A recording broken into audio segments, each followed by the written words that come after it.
untuk memberikan penjelasan dan juga materinya tentang korelasi puasa dan juga kesehatan. Kalau kita tahu ya, kalau memang di hari biasa memang dianjurkan untuk makan sepertiga lambung ya.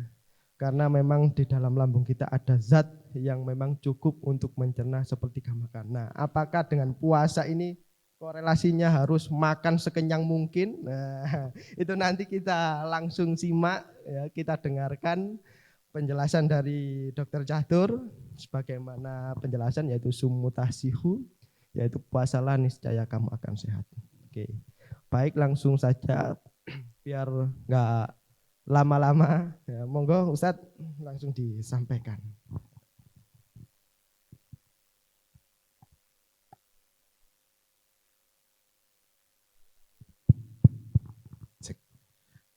Bismillahirrahmanirrahim. Assalamualaikum warahmatullahi wabarakatuh.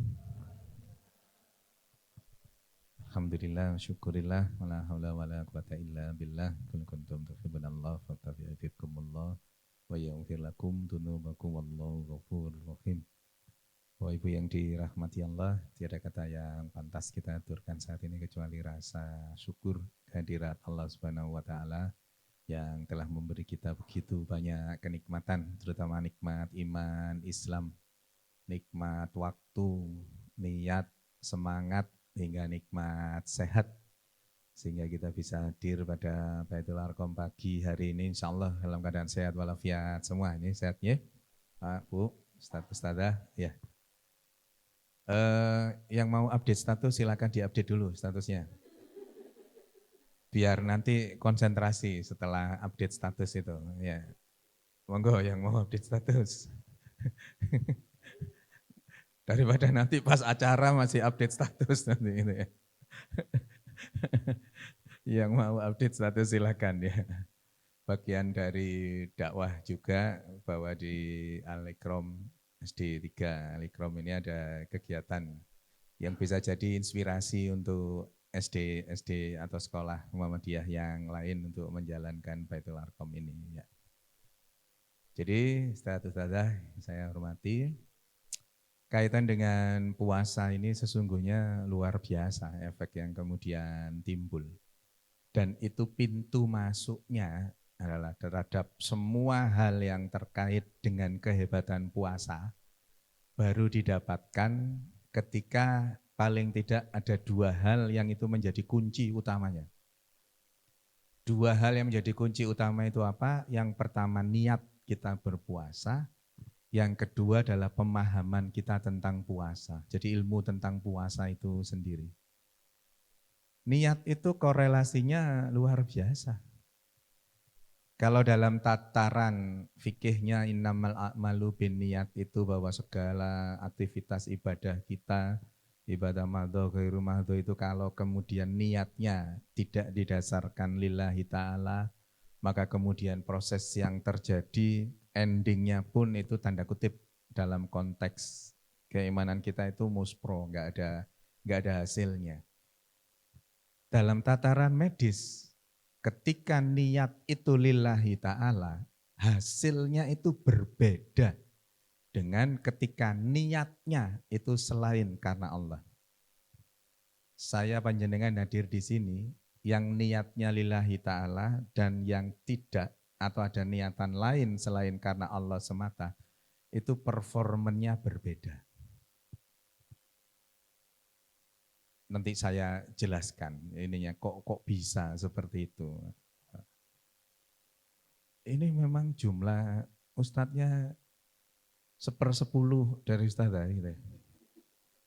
Jumlahnya memang gitu ya. Karena di rumah sakit kami juga gitu.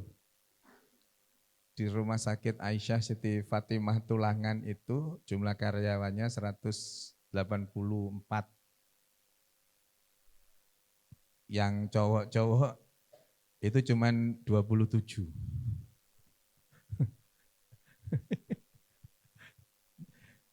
Jadi memang para katanya spesies terkuat di dunia ya. spesies terkuat di dunia ini itu jumlahnya memang banyak gitu ya. Ada angka bukti empirisnya 1:4. Jadi angka misalkan jumlah penduduk di Sidoarjo itu perbandingannya laki-laki dan perempuannya 1:4 gitu ya. Barangkali itu yang mendasari surat An-Nisa itu ya. Jadi boleh 2, 3, 4 gitu ya. Kalau bisa berlaku adil gitu ya. Pasti dalam konteks poligami itu ustazahnya ini wong itu syariat Islam, pasti setuju kan? Iya. Oh enggak.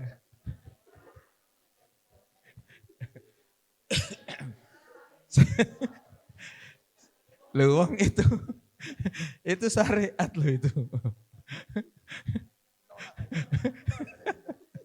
Gak boleh menolak syariat itu. Setuju poligami, pokoknya jangan saya. Nah, gitu kan? Ibu kan gitu, setuju kami ini poligami, wong itu konsepnya Islam, daripada berzina dan seterusnya, pokoknya jangan saya. Pokoknya jangan saya, gitu kan, ibu-ibu itu. Oh gitu ya.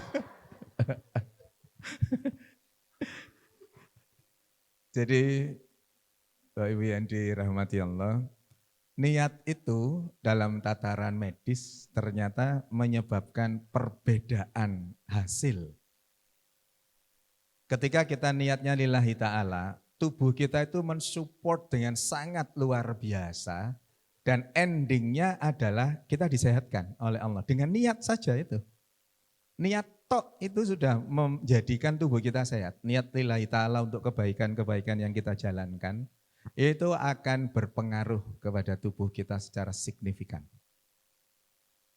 Jadi kalau konteks medis innamal a'malu binniyat itu niat yang lillahi ta'ala akan menyebabkan tubuh kita menjadi sehat.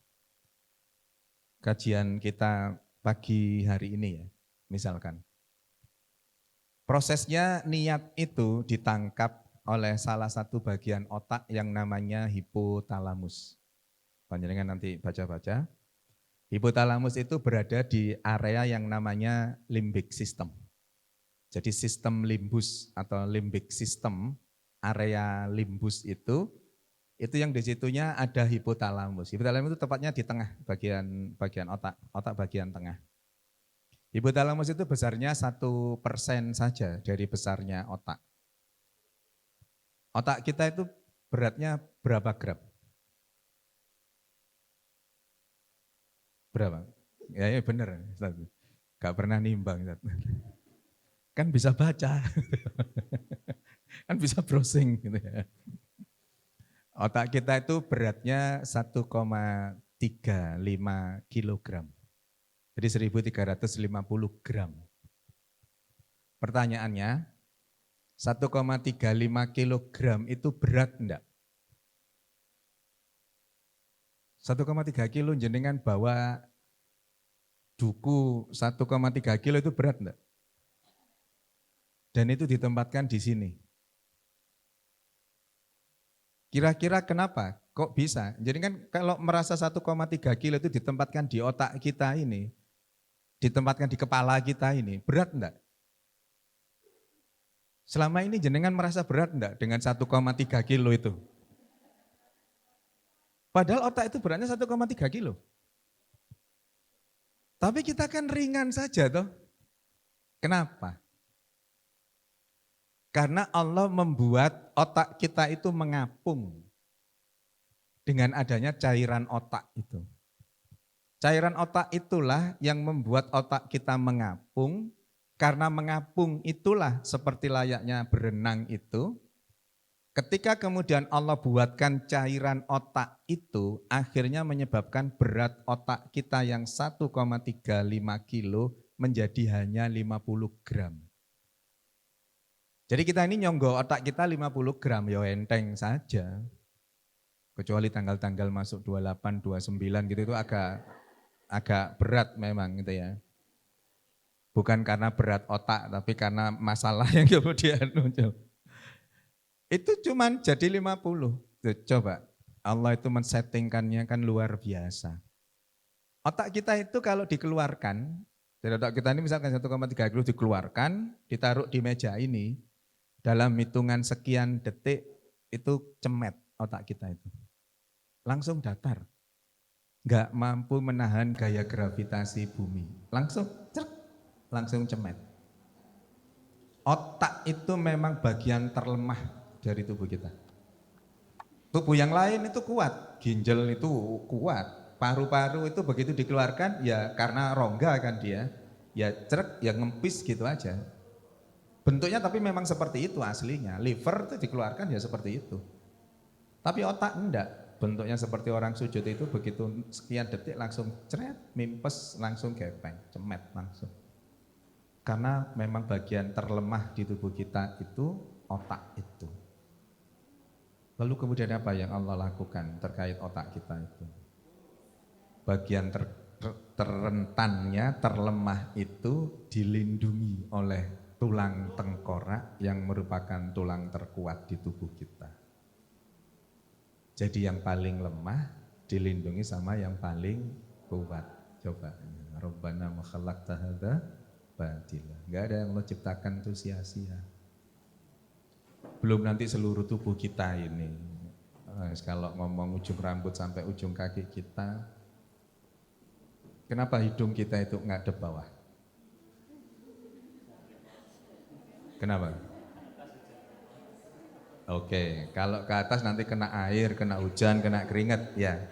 Makanya oleh Allah dihadapkan bawah. Pertanyaan lanjutannya, kenapa kok lubangnya 2? Lalar gawe kok Gusti Allah itu, ruwet-ruwet gawe irung medep ngisor, lubangnya 2 lagi. Mbok ya 1 aja kok selesai sudah. Ngadep bawah sudah supaya enggak kena air, enggak kena keringat. Yo siji ae kok bolongan ini enggak. Allah membuatnya menjadi 2 lubangnya. Enggak 1. Karena perbedaan tekanan di luar udara ini dengan di paru-paru kita beda tekanan udaranya. Kalau enggak dibuat sekat, kira-kira masuknya itu buanter apa enggak kalau enggak ada sekatnya? Langsung bus. Maka dibuat sekat oleh Allah. Selain sekat, di lubang hidung kita itu ada rambutnya dan ada bulu rambut. Bulu rambut itu rambut, ada bulunya lagi, silia namanya. Yang biologi, guru biologi mungkin. Masa orang SD biologi? IPA. Oh ini guru IPA ya. Jadi rambut itu, hidung itu ada bulu rambutnya lagi, silia namanya. Silia itu fungsinya untuk ngerem dan memberi penghangat buat hidung kita itu. Jadi begitu udara masuk ngebut itu tekanannya tinggi ngebut masuk ke hidung kita direm oleh rambut-rambut hidung, bulu-bulu rambut itu disekat menjadi 2, jadi ceret gitu agak pelan kecepatannya. Nah terus makanya terus dikondisikan baru masuk ke udara, masuk ke tenggorokan, baru ke paru-paru kita. Ke bronkus, bronchiolus, alveolus gitu kan. Pertukarannya udara itu di alveolus bagian terluar dari paru-paru kita. Jadi banyak hal terkait dengan bagaimana Allah men-setting kita itu sedemikian hebat. Nah, di otak itulah, di bagian di otak yang namanya hipotalamus, yang besarnya cuma 13 gram itu, tapi dia sebagai koordinator sistem organ. Jadi organ-organ itu di bawah koordinasinya hipotalamus itu. Hipotalamus itu dalam tataran teologis, hipotalamus itu diibaratkan anten yang dibangun oleh Allah di tubuh kita. Untuk apa? Namanya anten itu menjalin atau membuat sinyal. Ya, anten-anten BTS itu kan membangun sinyal untuk kemudian nanti dipusatkan ke satelit, satelit mengirim ke situ, kemudian sinyal HP kita menjadi bagus ketika sinyalnya itu bagus, kemudian ketika di daerah tertentu blank dan seterusnya itu. Hipotalamus itu seperti anten itu. Hipotalamus itu membangun sinyal dengan Allah. Ketika keimanan seseorang bagus, sinyalnya dengan Allah bagus, hipotalamus berfungsi dengan baik. Fungsinya hipotalamus apa? Membedakan yang lillahi ta'ala atau tidak, membedakan yang hak dan yang batil. Itu fungsinya hipotalamus secara teologis. Dan hipotalamus memang diberi kemampuan itu oleh Allah. Ketika kemudian niatnya lillahi ta'ala ditangkap oleh hipotalamus tadi itu, apa yang kemudian hipotalamus lakukan? Dia kan koordinator sistem organ, koordinator organ. Maka kemudian ya sudah mengkondisikan organ-organ itu untuk mensupport, karena ini lillahi ta'ala. Karena hanya Allah semata yang pengen digapai ridhonya. Ketika ngaji ini, kemudian kita meniatkan lillahi ta'ala, bahkan sebelum kejadian Baitul Arqam ini, ketika meniatkan kebaikan itu sudah berpahala belum? Misalkan undangannya kapan Ustaz? Undangan Baitul Arqam ini kapan? Kapan? Misalkan kemarin atau Kamis, jenengan terima undangan, nanti Sabtu Baitul Arqam, bismillah niatnya lillahi ta'ala. Sejak saat itu dapat pahala enggak? Sejak saat itu sudah dapat pahala? Sudah apa belum? Kan belum kejadian. Karena sudah niat, dapat pahala. Karena niat tadi ya. Oke. Pulang ini nanti, saya punya niat, saya nanti tukar sepatu saya. Sepatu saya sudah agak jelek, nanti ketika ada yang bagus saya tukar nanti. Sudah berdosa belum? Belum. Kenapa kok belum? Sama tadi juga niat ngaji belum terlaksana sudah dapat pahala. Ini belum terlaksana, saya tukar sandal saya atau sepatu saya itu belum berdosa. Ojo pilih kasih ngono. Enggak. Tapi itulah memang kebesaran Allah. Itulah rasa sayangnya Allah sama kita. Niat untuk kebaikan yang lillahi ta'ala bahkan belum dijalankan, itu sudah diberi pahala. Tetapi untuk kemaksiatan, untuk dosa, ditunggu sama Allah. Siapa yang berperan? Hipotalamus tadi itu. Hipotalamus ketika meniatkan untuk kebaikan yang lillahi ta'ala ditangkap oleh hipotalamus. Oh ini niatnya lillahi ta'ala, karena memang punya kemampuan. Niatnya lillahi ta'ala, oke. Ginjal diberitahu. Ginjal, misalkan jenengan Kamis undangannya. Kamis itu ginjalnya diberitahu oleh hipotalamus. Ginjal, Sabtu nanti kita kajian. Dijaga ya kondisimu. Oh siap dan. Paru-paru, Sabtu nanti kita Baitul Arqam. Dijaga ya parunya. Yaitu usus nanti kita kajian. Dijaga ususnya ya, siap. Apa yang kemudian terjadi? Sejak Kamis itu niat tadi sampai niat kita terlaksana, Allah akan sehatkan. Sesungguhnya kalau bicara jujur, saya kemarin itu ngiter mulai pagi sampai malam. Tapi karena tadi bismillah, insya Allah semua sama-sama lillahi ta'ala. Ya sudah, subuhan tadi saya di An-Nur, PDM, di An-Nur, terus langsung ke sini. Habis ke sini nanti balik ke kajian Ramadan di Umsidah. Setelah kajian Ramadan di tengah-tengah nanti setengah 12 saya harus ke pondok Panti Asuhan Gersian Surabaya. Ada baksos di sana, tausiah di sana. Setelah itu nanti balik lagi ke kajian Ramadan. Kemudian ada kajian menjelang buka puasa di Masjid Al-Ikhlas Larangan situ. Kemudian nanti terawihnya balik ke Al-Ikram sini lagi.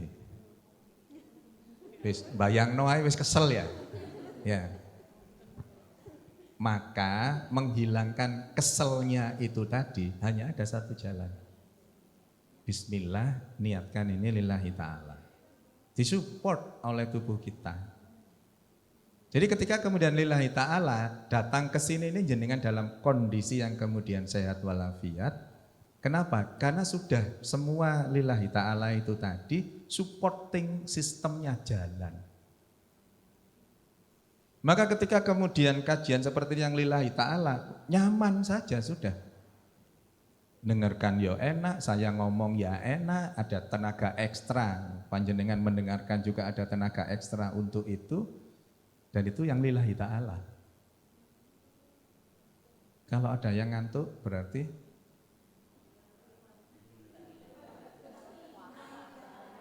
karena kan ketika lillahi ta'ala itu dikondisikan semua kan. Jel ginjel ojo rewel ya, oh siap. Tamata ojo ngantuk ya, oh siap. Apa jel ginjel ojo pipis sae kok ya, ya siap begitu. Jadi sesungguhnya ketika kita lillahi ta'ala, semua apa yang kita kerjakan itu akan disupport habis-habisan oleh tubuh kita. Termasuk puasa kita. Maka pintu masuknya puasa itu apa? Sebelum kita bicara macam-macam tentang puasa. Niat. Ketika niat itu lillahi ta'ala, pintu masuknya sudah terbuka lebar, kita akan mudah menjalankan puasa itu. Apa-apa dibatasi, maksudnya apa-apa itu dijaga kita ini. Siapa yang jaga? Hipotalamus. Kita sambung tadi dengan tukar sandal tadi. Kenapa kok begitu meniatkan lillahi ta'ala itu langsung disupport dan langsung dapat pahala? Kenapa? Karena di dalam tubuh kita sesungguhnya sudah terjadi proses yang sangat kompleks. Fisik memang tidak kelihatan kita ini lillahi ta'ala. Tidak kelihatan kan? Wis diem aja, wis bismillah. Nanti hadir lillahi ta'ala, sudah. Tapi yang terjadi di otak kita luar biasa. Otak tadi itu mengkoordinasikan dengan berbagai macam organ yang ada di tubuh kita. Supporting sistemnya jalan, maka tubuh kita Allah sehatkan. Tetapi ketika kemudian akan tukar sandal tadi, tukar sepatu tadi, misalkan di masjid, Jumatan, gitu ya.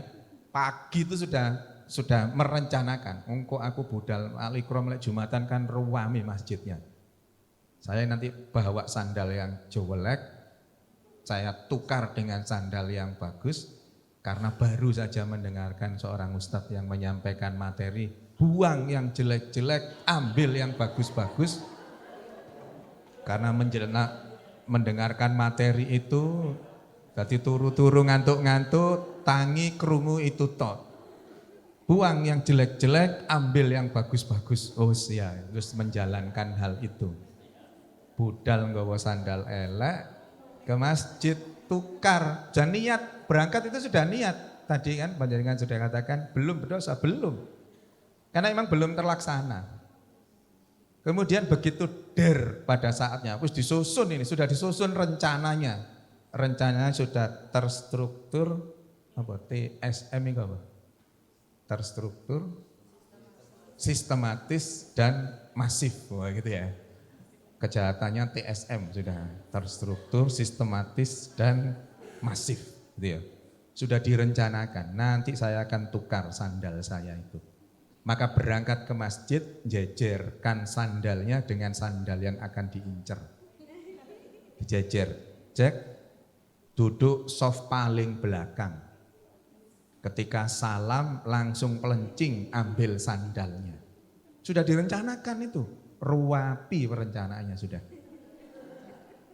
Sudah TSM tadi itu. Sudah berangkat ke masjid ngincer sandalnya. Oh iki cocok iki, dilihat ukurannya pas, dia di samping. Sholat soft bagian belakang, begitu salam langsung pelencing ngambil itu tadi. Perhatikan apa yang kemudian dilakukan oleh hipotalamus kita. Tadi ketika kan disupport, ginjal support semua ya. Ini ketika kemudian dilakukan kejahatan itu, pada saat niat awal, hipotalamus itu tahu niat itu. Tahu bahwa nanti akan tukar sandal, tapi hipotalamus cuek, diam aja. Alah wis gak kira, gak mungkin, gak. Sudahlah, wis muga-muga gak sido, gitu. Hipotalamusnya seperti itu. Ketika kemudian hari H, kemudian kejadian sandal itu sudah berada di dekatnya, sudah selesai sholat, maka akan tukar sandal, sudah berdiri nih orangnya. Sudah berdiri tukar sandalnya. Wis berdiri tek akan tukar sandal sebelahnya itu. Apa yang terjadi dengan jantungnya? Jantungnya nderwedeg. Nafasnya gimana? Ngos-ngosan. tangannya gemeter, kakinya gemeter, wajahnya memerah. Dikeluarkan pikiran, iki Masjid Al-Ikram iku ono CCTV nih. Kon lek mbok colong ketemon gebuk ya wong sak masjid. Dimunculkan rasa takut, dimunculkan rasa tidak nyaman, jantungnya berdetak lebih cepat, nafasnya ngongsrong, tekanan darahnya meningkat, wajahnya memerah. Siapa yang nyuruh? Hipotalamus. Kenapa? Karena hipotalamus itu sinyalnya masih bagus dengan Allah, maka sinyal yang bagus inilah yang kemudian fungsi hipotalamusnya masih tetap baik, maka kemudian dicegah.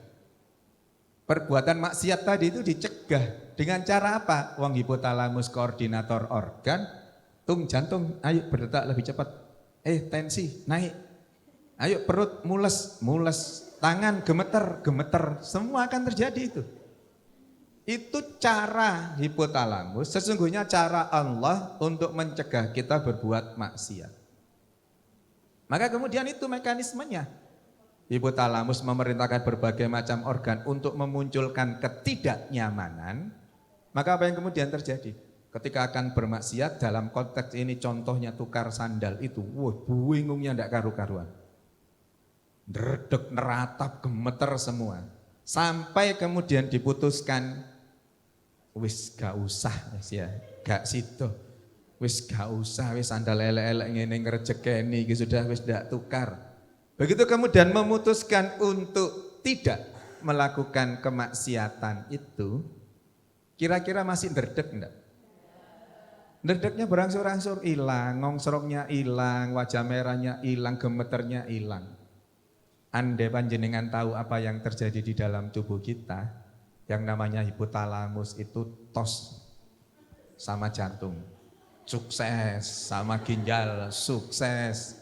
Sukses ngapain? Sukses membatalkan kemaksiatan. Niat itu luar biasa pentingnya itu. Jadi jangan main-main sama niat itu ya. Jadi tanamkan betul niatnya itu lillahi ta'ala. Bukan karena, mohon maaf, bukan karena kewajiban sebagai seorang guru, ustadz ustadzah yang ada di Kromo namanya ada Baitul Arqam, mosok gak teko gini. Nanti terus ada sanksi, kalau alasannya ndak syar'i ada sanksi macam-macam. Rubah mindset itu. Rubah mindset tentang bahwa ini itu adalah sebagai kewajiban seorang guru. Rubah mindsetnya, ini saya niatkan lillahi ta'ala. Maka berbagai macam aspek akan kita dapatkan dengan hal itu. Maka apabila ada yang niatnya masih belum lillahi ta'ala, ditata ulang untuk kemudian lillahi ta'ala itu. Termasuk puasa. Puasa itu kan poin pentingnya kan di niat sebelum puasanya dijalankan. Maka ada hadis yang mengatakan kalau sampai fajar belum diniatkan untuk puasa, puasanya batal. Maka yang betul-betul diniatkan puasa itu, walaupun tidak harus dalam bentuk ucapan, nawa itu saum. Enggak harus diniatkan seperti itu. Kekhawatirannya justru diniatkan itu hanya lip sync saja. Hanya lip service saja. Ternyata hatinya enggak. Gitu ya. Justru yang lebih penting adalah hatinya meniatkan bahwa bismillah niat lillahi ta'ala. Dan itu menjadi pintu masuk judul ini. Niat itu menjadi poin utama untuk kita sukses berpuasa itu. Selain karena niat yang lillahi ta'ala itu, saya juga tadi sampaikan ilmunya tentang puasa itu yang harus diketahui.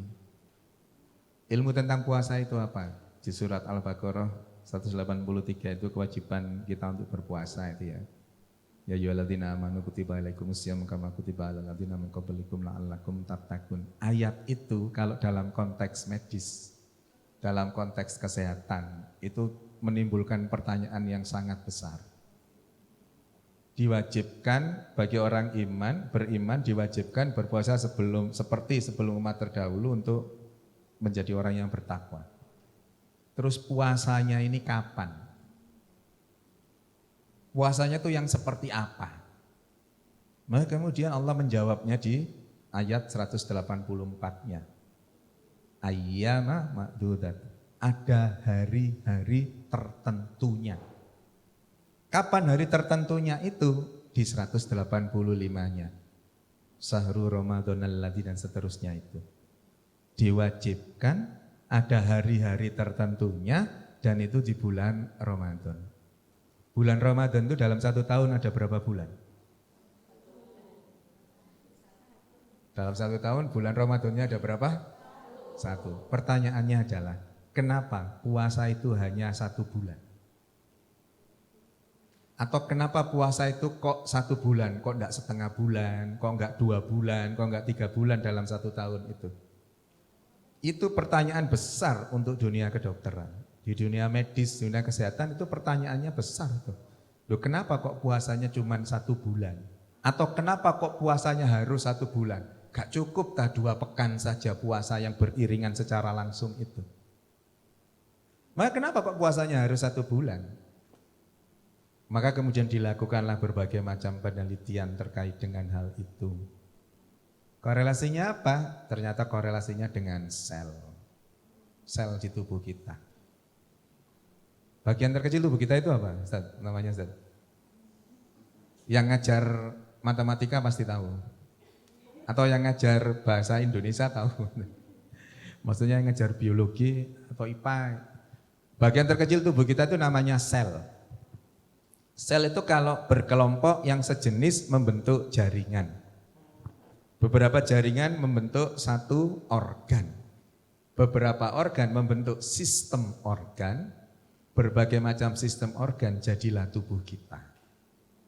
Sel lambung berkelompok menjadi jaringan otot lambung, jaringan mukosa lambung, jaringan pembuluh darah lambung, jaringan saraf lambung, jaringan macam-macam di lambung, jadilah 1 organ namanya lambung.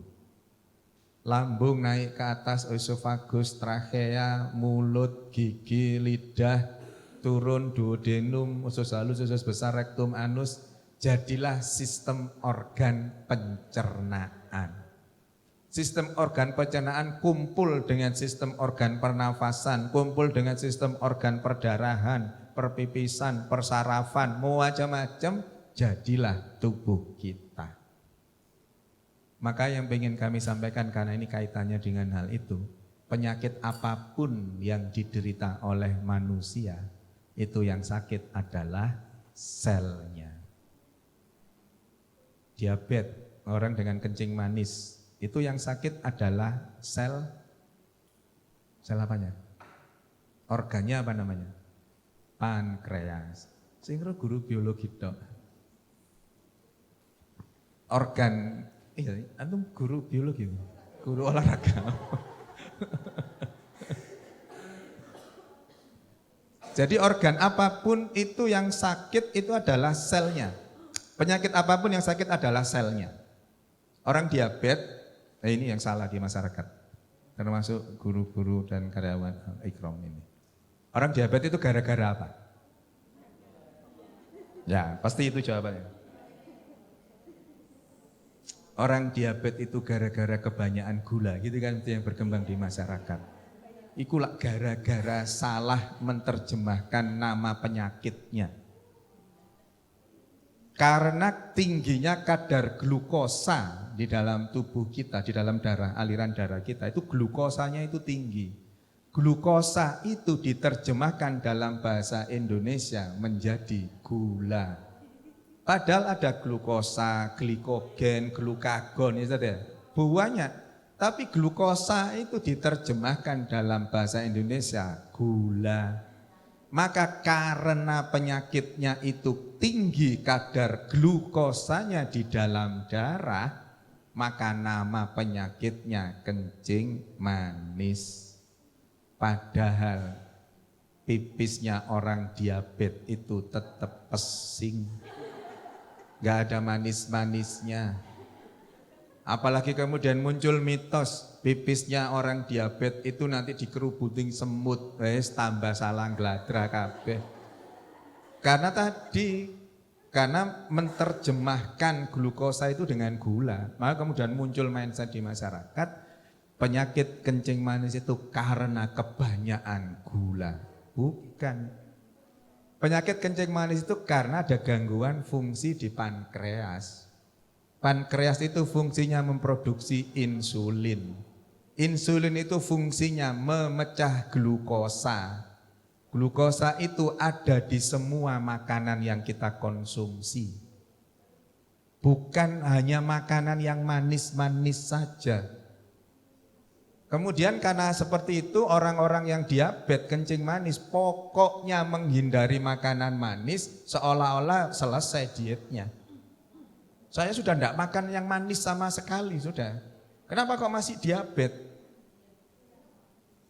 Padahal makanan tidak manis pun itu mengandung glukosa. Nyampe tubuh kita di lambung akan dipecah oleh insulin tadi untuk dirubah menjadi tenaga, menjadi energi. Ketika yang masuk makanannya 150 glukosa ibaratnya ya, 150 glukosa.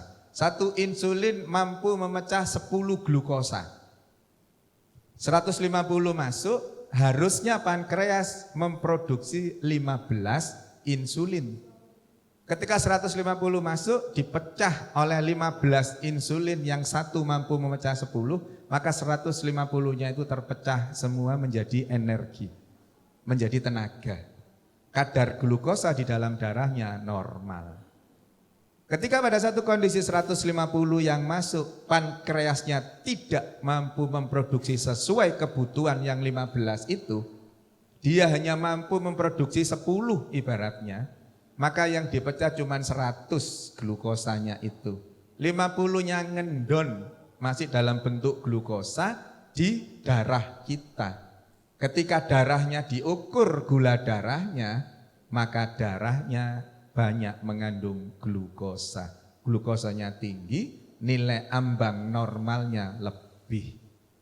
Jadi yang sakit itu pankreasnya, bukan karena konsumsi banyak gula. Selama pankreasnya normal, jenengan makan gula sekilo satu hari juga ndak akan diabetes. Tapi catatannya itu melanggar Undang-Undang Pasal 31 Surat Al-A'raf. Kulu wasrobu wala tusrifu innahu la yuhibbul musrifin. Silakan makan, silakan minum, pokoknya jangan berlebihan.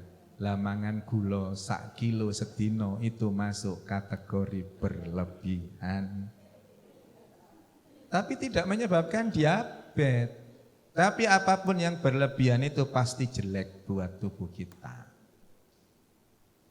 Maka yang dirahmati Allah itu mindset kan, apalagi diabetes tadi itu sudah kondisi yang kemudian selnya yang menjadi pemeran utama untuk sakitnya, sel pankreasnya. Kenapa puasa itu di bulan Ramadan yang 1 bulan itu? Karena kaitannya dengan regenerasi sel. Sudah jam 8. Karena regenerasi sel. Tubuh itu butuh regenerasi. Sel itu butuh regenerasi. Berapa jumlah sel di dalam tubuh kita? Banyak. Itu jawabannya. Jolah, mboten nate ngitung. Kan saged ningali Mbah Google. Jumlah sel di tubuh kita itu 37 triliun sel. 37 triliun itu gerak sendiri-sendiri apa ada yang ngatur? Diatur oleh Allah pergerakannya itu. Maka kemudian dikelompokkan menjadi berbagai macam fungsi tadi itu. Sel jaringan dan seterusnya dikumpulkan menjadi beberapa fungsi. Pengelompokan berdasar fungsi itu 210 kelompok sel. Sel itu mati tiap hari 2 miliar, sunnatullah. Sel itu memang mati tiap hari itu 2 miliar dari 37 triliun itu. Ada yang rusak, ada yang mati, yang kemudian ditumbuhkan kembali. Kecuali sel otak. Sel otak itu ketika mati tidak bisa tumbuh kembali. Sel yang lain ketika mati tumbuh kembali. Rusak didandani. Itu namanya regenerasi sel. Regenerasi sel itu dikelompokkan 37 triliun sel tadi dikelompokkan itu menjadi kelompok 210 kelompok tadi itu jika harinya dikumpulkan regenerasi sel itu antara 10 sampai 15 hari. Sel X 10 hari regenerasi, sel Y tiap 11 hari regenerasi, sel Z dan seterusnya dikelompokkan itu 10 sampai 15 hari. Bagi panjenengan semua kan pernah melakukan penelitian. Ketika penelitiannya kuantitatif, itu ada data-data yang harus diolah. Data-data itu nanti dimasukkan sistem statistik yang ada, maka kemudian nanti data-data statistik itu akan memunculkan min, median, dan modus. Min nilai rata-rata, median nilai tengah, modus itu nilai yang sering muncul, angka yang sering muncul dari data itu. Data yang kemudian bisa dibaca itu seperti tadi itu. Ada penjelasan tentang min, median, dan modusnya. Dan itu sudah datanya bicara. Datanya bicara ketika dianalisis. Nah, data sel 10-15 hari itu harus muncul min, median, modusnya. Mediannya berapa? Berapa hari mediannya? Kalau data itu 10-15 hari. Mediannya berapa? Nilai tengahnya berapa? 12,5. 10, 12,5, 15.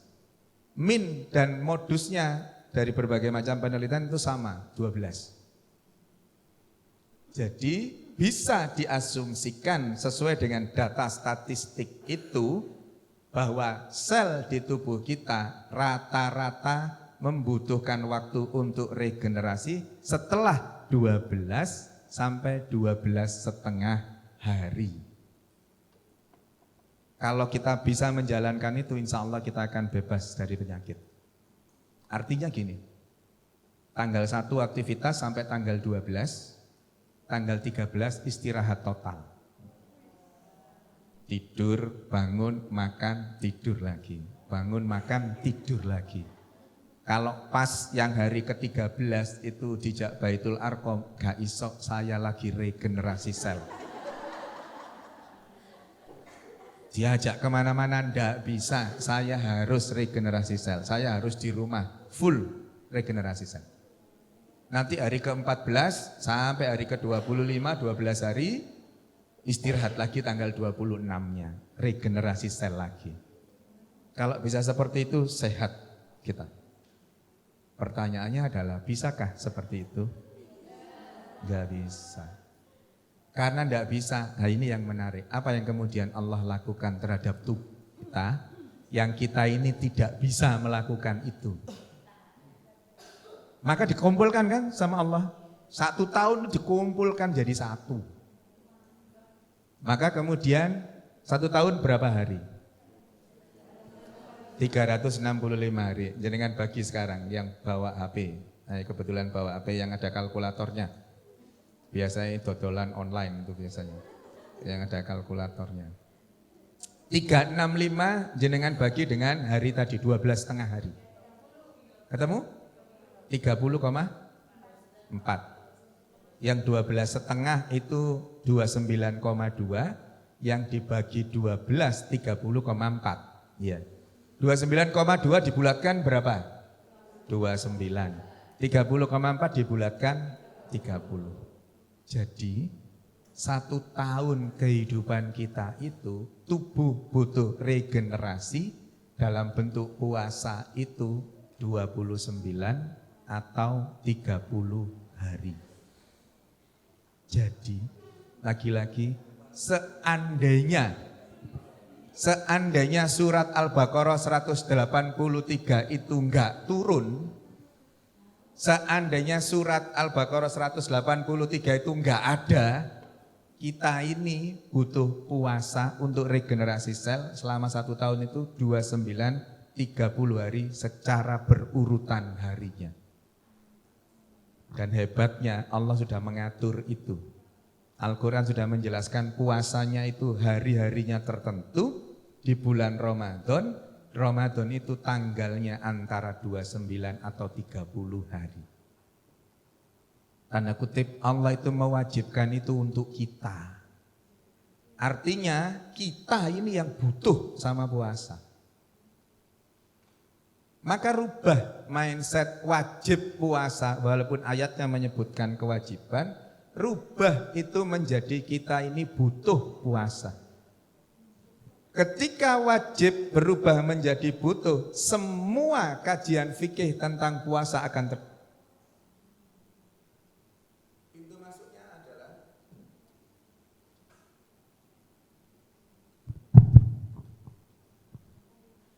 ini dikasih tanda kalau sudah selesai. Di setting ngerti ya oleh wis kudu wis entek gitu ya. Ya sudah, saya akhiri ya. Jadi seandainya ya. tidak ada ayat itu, kita ini yang butuh puasa. Jadi kita yang harus mengatur diri untuk kemudian berpuasa 29 atau 30 hari itu. Maka ketika kemudian konsep wajib dan butuh ini kemudian diterapkan pada kajian fikih apapun tentang puasa, ketemu jawabannya. Dengan berbagai macam perbedaan mazhab itu akan ketemu jawabannya. Kalau wajib itu, misalkan ini Baitul Arqam ini wajib bagi guru dan karyawan, pasti akan ada yang terpaksa. Ketika diwajibkan itu pasti akan ada keterpaksaan, sebesar berapa persen pun itu pasti ada keterpaksaannya. Maka ketika puasanya itu dijadikan sebagai sesuatu yang wajib yang harus dijalankan, maka nanti akan ada keterpaksaan itu. Ketika puasanya itu dianggap, dimindsetkan bahwa kita yang butuh dengan puasa, karena tadi penjelasan sel itu tadi, maka kita puasanya akan sangat nyaman, sangat enak. Di sini gajiannya tanggal berapa? Tanggal 1, tanggal 1, oke. Kira-kira jenengan itu butuh tanggal 1 enggak? Kalau butuh tanggal 1, tanggal 28, 29 itu kan senengnya luar biasa ya. Ketika ketemu dengan tanggal 1, bahagianya luar biasa. Ketika ketemu dengan apa yang dibutuhkan, bahagianya luar biasa. Ketika kemudian ada apapun terkait dengan tanggal 1 itu, misal ini ya, jenengan harus antri untuk ngambil gajinya, tidak ditransfer, ngantri dalam bentuk diberi uang gitu ya. Jenengan antri, loket kasirnya itu buka jam 8 misalkan ya. Jenengan kira-kira ngantri jam berapa sudah datang di sekolah itu? Jam 7 sudah ambil antrian, dapat nomor 34 gitu misalkan. Jam 8 baru buka, dipanggil nomor 1, datang direct diberi gaji. Pulang, jenengan nunggunya itu karena akan ketemu dengan yang dibutuhkan tadi, kira-kira gerundel enggak? Nyantai saja kan, itulah. Ketika puasa kita anggap, kita memindsetkan bahwa kita yang butuh puasa karena regenerasi sel tadi itu, maka ketika puasa itu nikmat saja.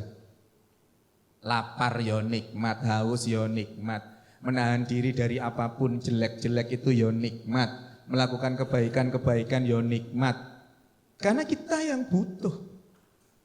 Dan ketika itu kita tarik ke dalam dalil-dalil fikih tentang puasa itu, saya tanya ke jenengan. Orang diabetes tadi, karena cerita diabetes. Orang usianya 51, penderita diabetes, kencing manis tadi, gula darahnya 210. Wajib puasa enggak? Ayo, wajib puasa enggak? Penderita, jadi orang itu punya penyakit kencing manis, gula darahnya 210 gitu adalah wajib puasa enggak? Saya rubah pertanyaannya. Seorang laki-laki tadi itu 51 tahun, gula darahnya 210. Boleh puasa enggak? Padahal itu podo sakjane pertanyaannya. Tapi ketika yang wajib tadi itu mindsetnya mindset wajib, maka dia akan mencari pembenaran dengan kondisinya itu supaya dibolehkan tidak puasa. Paham ya? Loh, karena memang ada rukhsah untuk itu, memang ada keringanan untuk itu. Kalau mindsetnya puasanya kewajiban, maka dia mencari alasan untuk dibenarkan tidak puasa dengan kondisinya tadi. Tapi ketika puasanya itu adalah sebuah kebutuhan, maka dia mencari jalan untuk dibenarkan puasa supaya tubuhnya tetap sehat karena dia yang butuh. Maka dalil-dalil dari berbagai mazhab yang ada itu yang menguatkan dia untuk tetap boleh berpuasa yang dipegang. Dalam tataran medis, orang-orang yang seperti itu ketika menjalankan puasanya lillahi ta'ala dan memahami puasanya ini sebagai sebuah kebutuhan, maka enak saja dan pasti akan Allah sehatkan. Ketika kemudian kita mampu menjalankan itu yang pertama tadi lillahi ta'ala, kemudian merasa bahwa ini sebagai sebuah kebutuhan, ringan saja menjalankan puasa itu. Sukses endingnya itu nanti akan Allah sehatkan, sumutasihu tadi itu. Ketika pintu masuknya paham dengan niat, lillahi ta'ala, dan paham ilmunya. Ilmu yang saya maksud tidak kemudian rentel dowo gitu karena keterbatasan waktu kita, tapi lebih kepada mindset kan bahwa kita ini yang butuh. Ketika kita membutuhkan puasa itu tadi dalil-dalil fikih tentang itu akan kejawab. Karena memang banyak jawaban perbedaan berbagai mazhab itu dan itu dibenarkan saja. Tergantung orangnya masing-masing ketika beranggapan bahwa ini kewajiban, silahkan mencari rukhsah, tapi endingnya efeknya sesungguhnya itu jelek buat kesehatan. Makanya terus kemudian rubah mindset bahwa kita ini wajib menjadi kita ini butuh. Maka semua hal terkait dengan itu akan terpenuhi juga. Sama ketika kemudian kita memahami definisi normatif puasa secara syar'i itu. Apa itu? Menahan diri dari makan, minum, hubungan suami istri secara sengaja sejak subuh sampai maghrib dengan niat lillahi ta'ala. Maka berpedoman dengan definisi itulah semua pertanyaan tentang batal tidaknya puasa akan terjawab. Apapun itu. Orang diinjeksi, batal enggak puasanya? Ayo, orang diinjeksi, mohon maaf diinjeksi pantatnya misalkan, batal enggak puasanya? Lihat apa yang diinjeksikan dulu. Kalau yang diinjeksikan tidak merupakan bagian dari makan, minum, hubungan suami istri tadi itu secara sengaja, enggak membatalkan puasa. Ketika yang diinjeksikan adalah obat untuk sesaknya seseorang ketika asma kemudian diinjeksi dengan obat sesak itu tadi, hal itu tidak membatalkan puasa. Karena tidak masuk dalam kategori yang tadi. Tetapi ketika yang diinjeksikan adalah vitamin untuk supaya bugar dirinya dan seterusnya itu, maka itu sebagai pengganti dari makan atau minum tadi itu. Maka sama-sama injeksinya, hukumnya berbeda. Tergantung itu tadi loh, makan, minum, bukan suami istri sengaja atau enggak. Maka ketika makan tidak sengaja batal enggak puasanya? Enggak. Maka kalau rezeki, kalau ngelihat sebenarnya jenengan tahu teman jenengan itu lagi puasa, terus kemudian makan, itu biarkan dulu sampai selesai minum. Rezeki ini deh. Jangan ketika makan dihentikan. Loh, awakmu gak poso ta? Kasihan nanti keseretan dia. Wong sudah tahu puasa, lihat aku iki gorong ngombe iki gitu. Maka biarkan saja sampai selesai minum baru diberitahu. Kamu gak poso ta? Loh iya lali, tapi wis ngombe aman wis sudah. Jadi makan yang tidak sengaja tidak membatalkan puasa. Minum yang tidak sengaja tidak membatalkan puasa. Hubungan suami istri yang tidak sengaja ada enggak? Kalau yang 1, 2 tadi pertanyaannya batal enggak? Iya. Yang ketiga ini hubungan suami istri tidak sengaja ada enggak? Enggak ada. Maka prinsip dari semua jawaban kaitan dengan perbedaan mazhab-mazhab tentang batal tidaknya puasa itu sangat tergantung kepada tadi poinnya. Dia pengen dibatalkan puasanya atau enggak karena dia merasa sebagai kewajiban. Pengennya puasanya batal. Jadi ketika sesek ke rumah sakit diinjeksi obat untuk sesaknya karena dia merasa sesek aku gak kuat lek poso sesek ini, maka dia terus kemudian membatalkan dirinya. Ketika kemudian memahami bahwa puasa itu kebutuhan, maka injeksi yang tidak berupa makanan minuman itu tadi, pengganti makanan minuman, maka tidak membatalkan puasa, dia puasa terus. Jadi pintu masuknya itu di situ. Mindset wajib atau butuh dan kemudian tadi itu sehat atau sakit. Kondisi yang kemudian ada di mindset di dalam dirinya itu, yang niatnya tadi lillahi ta'ala itu. Nah, sudah 8:16. Ada satu pertanyaan terakhir untuk panjenengan. Ketika puasa rentang waktu antara subuh dan maghrib itu, kemudian seseorang itu marah, puasanya batal enggak? Batal enggak? Ngamuk-ngamuk gitu itu? Batal. Ketika ngamuknya sambil minum es degan, ya.